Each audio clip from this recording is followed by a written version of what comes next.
So we're going to address the question of what reparations should be made to those who are wrongfully convicted. So it turns out we're not too clear on the answer to that question, especially when we look at different states. So different states pay different amounts. Some states don't pay any money or anything like that. You can sue in some, you're not allowed to sue in others.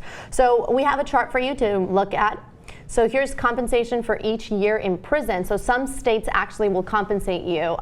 You'll see there, Texas, $80,000 at the highest. Now, what's interesting is that those cases that are tried in federal court will pay $50,000 for every year you spent in prison if it turns out that you were actually convicted when you were innocent. Now, because we have DNA evidence now, we are seeing a lot of exonerations because of DNA evidence. So it's actually really interesting to take a look at this when we have clear-cut cases where people were innocent. So now you might look at that and go, oh, well, look at that. Some states at least are taking that into account and they're giving them a little bit of justice by giving them some money for every year that they served. In fact, look at that. Texas is #1 in giving the most. Good for Texas. Then you find out why they do it. The reason they do it is to avoid bigger payouts through litigation. Exactly. So if you sign up and say, oh, okay, I'll take the $80,000 a year, you give up your rights to sue them. Yeah, and the average number of years that somebody spends behind bars when they're wrongfully convicted is 13. So we're not talking about 6 months a year, we're talking about 13 years. Can you imagine how much you could sue for those damages? And oftentimes when they do go to lawsuits, the damages go up to $1 million a year, right? So, and Texas has got a lot of wrongful convictions. They're like, don't worry about the $1 million a year. No. You've got $80,000 a year. What are you not going to take $80,000? Take the $80,000.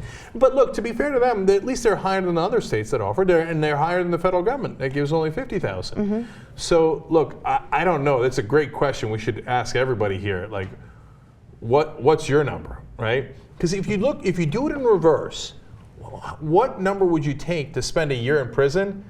You might get to the actual number you should compensate those people. Interesting. What's a year in your life worth, right? Would I give up a year of my life for $50,000? Hell no. $80,000? Hell no. Right? Let alone, as Lizette pointed out, 13 years on average that you lose on wrongful convictions. So, I mean, look, some people might say, hey, you know what? I don't have a job right now. Times are tough. Prison is obviously also tough. By the way, before you give your answer, let me give you this other amazing stat that we found out through the different articles that we've done here on the Young Turks and the news stories we've covered.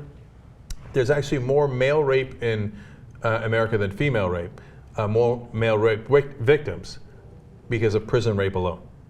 Okay, so now what's your number? Okay. Yikes. So I'm starting the bidding at $1 million. Okay, times are tough. Some of you might take it for $100,000 and hope for the best. Okay, but now are you sure you'd settle for the $50,000? You see what I'm saying? What's your number, Lizette? 2.4 million. Okay, very clear, very clear. I can buy a house with that. Right, and by the way, there was a lot of male rape in prison. Not female. Right, so okay, 2.4 million. I don't know, I've been watching Orange is the New Black. It doesn't seem that bad. Yeah, well, I'm not sure. Well, yeah, go back. I'm totally kidding with you. Go back and watch Oz and see if you come to the same conclusion. Okay, Jared Jackson. Well, I mean, we're getting a lot of fights over this whole epidemic we're talking about. So, yeah, you know, I'm gonna go high. I'm gonna go high, 3. 3 million. Okay. All right, Jesus. Lower? I'll give you a bargain here. I'm going like $1 million. $1 million. Yeah, you give me close to $1 million, I'm there. Yeah. On time. On time. Okay. Jesus is throwing in freebies, man.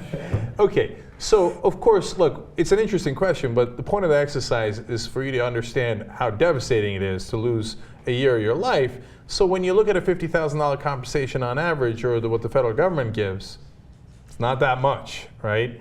And look, 21 states provide no money, but that means that you could actually go to court and maybe get more. And then you've got 12 states in the District of Columbia that do it case by case, and then 17 states that give you this fixed amount, whatever it is. And some of the states are much lower than 50,000. Yeah, and in the 17 states where you get that fixed amount, most of the time they make you sign a contract that says you will not sue. So this is their incentive to do that. Right, and look, if you got out of prison, are you gonna go through a lawsuit that takes years and years? Or when somebody offers you the free money, are you gonna take it? Most likely you'll take it, but usually it's the wrong thing to do, right? And one last element of this, Look at all these exonerations. Texas has all those people on death row, many of whom were removed from death row, by the way, throughout the country because of the exonerations. How can you still be in favor of the death penalty if we continue to exonerate people who are on death row? Sometimes, unfortunately, oftentimes, we get the wrong guy. It's one thing to kill the right guy, it's a whole other thing to kill the wrong guy. That's why I changed my mind on the death penalty and why it makes no sense. Because at that point, $50,000 a year or $1 million a year isn't going to help you because you're dead.